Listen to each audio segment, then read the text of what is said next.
Coliseum back to its original 70s glory. What a scene in the East Bay, and we're underway in the John Madden Legacy game.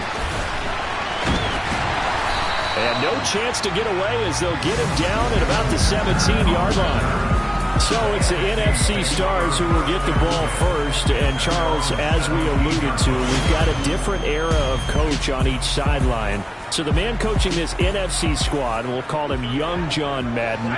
This is a coach who was trying to establish a foothold in the NFL and on the cusp of doing it very successfully. Yeah, you think back to that period, those early days as the coach of the Raiders, the late 60s in the AFL, and then in the NFL in the early 70s. Coach was a guy who was ahead of his time. The Raiders were one of the first teams to have mini camps, one of the first to film practice, because he wanted to practice coaching as much as he could. And his teams, they were successful right from the start of his head coaching tenure. Sanders on first down, not finding much of anything there, as he might have gotten back to the line of scrimmage, and that's it. So after the run for no gain, here's 2nd and 10. Favre. And he fires one that's intercepted. Picked off by Stephon Gilmore. And they're going to set up shop at the 27-yard line. Man, I wonder if someone's down there checking on the head coach right now, because he might be a little bit of shock after what just transpired. Instead of a lengthy opening drive to deal with, his guy stepped up and stole that drive away. Momentum on their side now. How will they attack on offense? So as we mentioned at the top, let's take you through the life of John Madden. And, you know, it's very fitting that we're here back in the Bay Area, not just because John's so associated with Raider football, but also because this was where he spent his formative years. Yeah, he grew up over in Daly City with his buddy John Robinson, who would also become an NFL head coach. And he played his high school ball at Jefferson High, eventually wound up playing tackle at the University of Oregon, and later Cal Poly San Luis Obispo. Played well enough that in 1958, he was a 21st round draft pick of the Philadelphia Eagles. That's right, the draft had 30 rounds then. So since that last play got nothing, they'll go ahead and decline the penalty, and that forces a 4th down situation.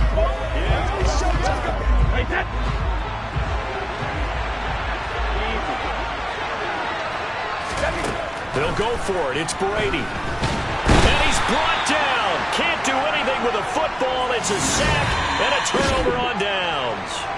The AFC went for it, and it doesn't work out. And as a result, possession switches hands.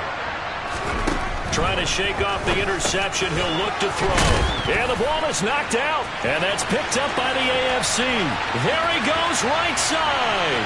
And he is going to bring this one back. A fumble return for an AFC touchdown. So the defense forces the fumble. They get the score, and a guy on defense becoming offensive there, Charles. And you know they love that. Any guy on defense loves to pick up the ball and have it in his hands and try and score himself. In this case, that's exactly what happened. He'll be singing in the shower post-game. Brady's going to look to throw toward the end zone, but that's going to wind up incomplete. Well, they had the big play on the fumble return. They were looking for the 1-2 punch, but they couldn't get it. And I have to wonder, were they scheduled to go for 2 and really try to capitalize, and that's what they attempted. The NFC heading back out. Hall of Famer Randy Moss a part of this offense. And Coach Madden, boy, he always appreciated the ferociousness with which number 84 attacked the football in the air. As Randy Moss says, just chunk it up there, dog, and I'll go get it. And, Coach, boy, did he ever go get it. Over 15,000 receiving yards, 156 touchdowns. And how about this? From his rookie year of 1998 until 2009, those were his prime seasons, right? He led the league in touchdowns 5 times, but even more so, he showed us all how to go up and get it. Great body control. No one's ever done it better playing the ball in the air. And able to haul it in is Kittle. And he's brought down, but not before they get it across the 20-yard line. Charles, you mentioned Coach was a 21st-round draft pick back in 1958. It was the Philadelphia Eagles who selected him. But unfortunately for John, knee problems, they just continued to dog him. He was hurt in his first training camp, actually never saw the field as a player in the NFL. But it was still during his time with the Eagles, you and I were talking about this before going on air, that you could start to see the light bulb going on for what his career path might entail. And it went on in a big way, didn't it? Because while he was rehabbing his knee, he started to spend a lot of time breaking down film with the Eagles with quarterback Norm Van Brocklin, the future Hall of Famer and future head coach in the NFL. Remember, Van Brocklin coached with the Falcons. He coached with the Vikings. And was there during that time. I think Coach Madden realized his love of football and love for teaching, combining all that together, and that meant being a football coach. So in 1960, began his coaching career at a small college south of San Luis Obispo called Allen Hancock, and then later at San Diego State University.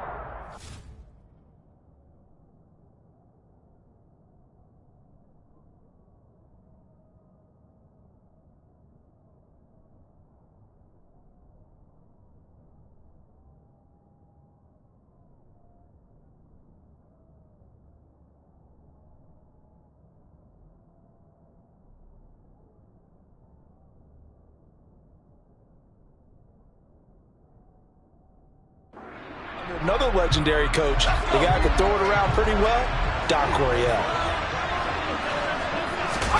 Now Favre. But when this ball's tipped and intercepted.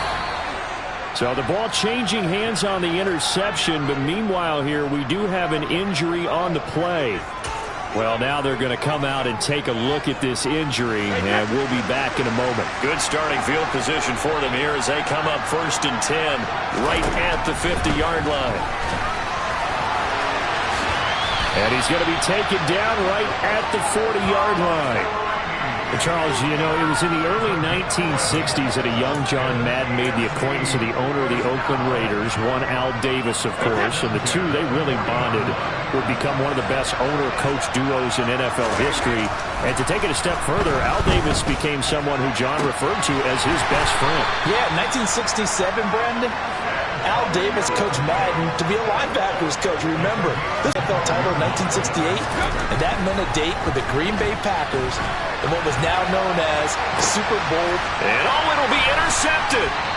The Hall of Famer Ronnie Lott picks it. And a big turnover there as his guys will get the football back. So the pass interference call on the offense obviously declined, and this will remain a turnover. Off the play fake, here's Favre. Looking sideline, incomplete. Charles, you talked about John Madden and the Raiders going on a ride. Well, try these numbers on for size. In 10 seasons as a head coach, the Raiders won their division 7 times. They finished second the other 3 times. And he became the youngest coach to amass 100 career regular season victories and is still, to this day, the franchise leader in wins. And when you think about it, that's where that rivalry with Kansas City really took root. As did the expression, commitment to excellence. And boy, was it personified by the players who played for Coach Madden. On offense, receiver Cliff Branch, wide receiver Fred Biletnikoff, tight end Dave Casper, to name a few. How about those great linemen he had? Center Jim Otto, guard Gene Upshaw, tackle Art Shell, all of them in the Pro Football Hall of Fame. And guys on the defensive side of the ball, the Mad Stork himself, Ted Hendricks, Willie Brown, John Matuszak, Otis Sisko, and Big Ben Davidson. So many great players, so many great numbers. Now the AFC making their way out, and it's one of Coach's favorites, another local guy, Tom Brady, who will be at the controls. And boy, Coach always admired the way number 12 could run an offense, and especially his ability to stay calm under pressure. Tom Brady is a guy who's always looking downfield. He never looks at the rush. He hangs in the pocket, and he makes a throw. He's a cool guy. He's a tough guy. Let me tell you, there's no one calmer in the pocket than Tom Brady. And I know that Coach has a great appreciation for Tom Brady. He turned 45 back on August 3rd because Coach coached a guy like him in George Blanda, who played a long time in the NFL. In this game, it features legends and active players. Tom Brady qualifies as both. Now Brady. That's complete to the fullback, Ricard. And he'll be stopped short of the first down as they rally to tackle him at about the 28.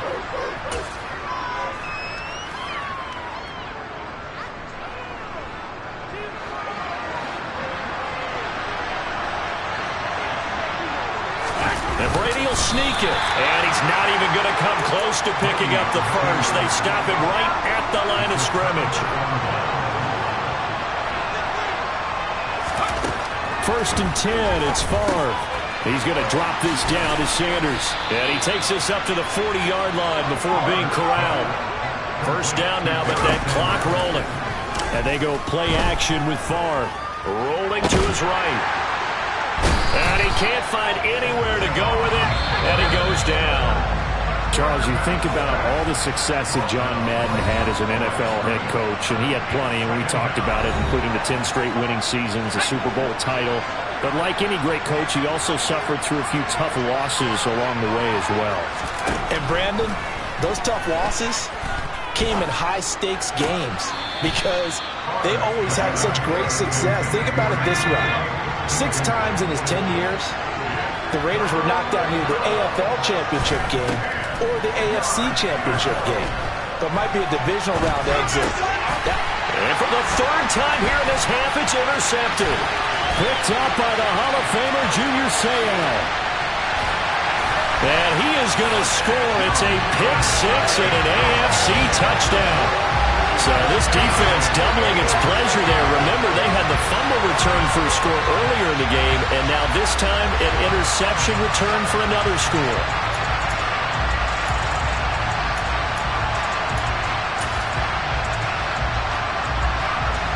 The defense more than did its job. Now the offense is summoned onto the field as they'll go for 2.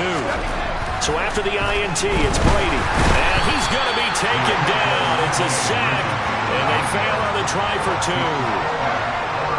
So now Charles, 2 touchdowns, 2 tries and 2-point conversions, and both fail.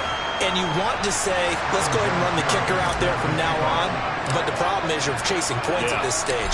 So now you've got to dial up more 2-point conversions and hope you're successful from here on out. And Hester content to hold on to this one and bring it out to the 25. Ready to begin their next drive here, the NFC offense. After the pick-6, they go right back to the air. That's swung out wide to Sanders. And he's upended at the 33, following a good pickup of 8. Here's a 2nd and 2 now from the 33.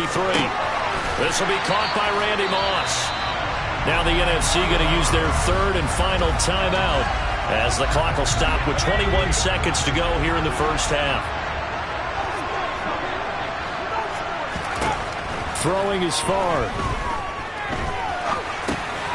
And on the catch right side, this is Sanders. And he'll be taken down.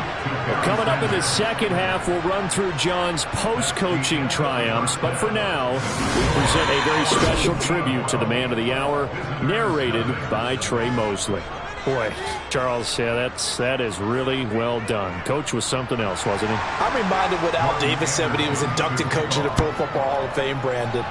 He loved the game. He loved his team. He loved the Raiders. He loved this league. And you can see it with everything he does. No doubt. But it's quite possible, though, that now he would say, hey, enough of that. Let's play some football. Now the second half forthcoming from Oakland. Now the AFC offense heading back out. You know, Charles, Coach really loved to utilize his tight ends in the passing game. You think about Dave Casper, Hall of Famer for those great Raider teams. And I think he saw a lot of Dave Casper in an all-Madden staple, Tony Gonzalez. Gonzalez is the type of tight end I think everyone's looking for. He's a guy that can make some big plays from that career. A 14-time Pro Bowl selection. Only Tom Brady has more. There's 6 guys in the 15,000-yard receiving club. He's the only tight end in there. Tony Gonzalez, every snap you had to know where he was because he could make plays short, medium, and long, and often put the ball in the end zone. And they'll get him down on the other side of midfield. So now, Charles, to pick up the story we've been telling, John Madden at 42. He had just completed a 10-year stint as the coach of the Raiders. He wants to step away a bit from the grind of coaching, but he doesn't want to step away from the game of football. So he ends up signing on with CBS in 1979 to try his hand at broadcasting. And much like his coaching career, he was pretty much an instant success.